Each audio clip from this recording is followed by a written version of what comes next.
2013 সালের 5ই মে রাজধানীর মতিঝিলের শাপলা চত্বরে হেফাজতে ইসলামের সমাবেশে হত্যাকাণ্ডের অভিযোগে করা মানবতা বিরোধী অপরাধের মামলায় সাবেক মন্ত্রী ডাক্তার দীপু মনি, সাংবাদিক মুজাম্মেল বাবু ও ফারজানা রূপাকে গ্রেফতার দেখিয়ে কারাগারে পাঠিয়েছে ট্রাইব্যুনাল। বৃহস্পতিবার আন্তর্জাতিক অপরাধ ট্রাইব্যুনাল 1-এর চেয়ারম্যান গোলাম মর্তুজা মজুমদারের নেতৃত্বে গঠিত বেঞ্চে তাদেরকে হাজির করা হয়। শুনানি শেষে তাদের গ্রেফতার দেখিয়ে কারাগারে পাঠানো হয়।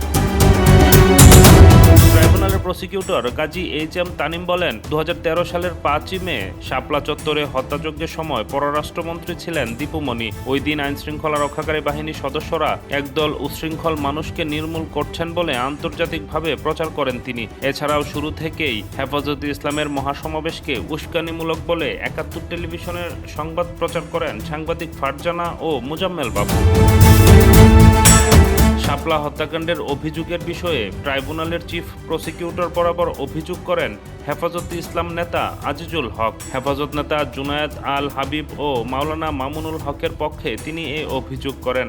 এ ঘটনায় 11 জনকে অভিযুক্ত করা হয়।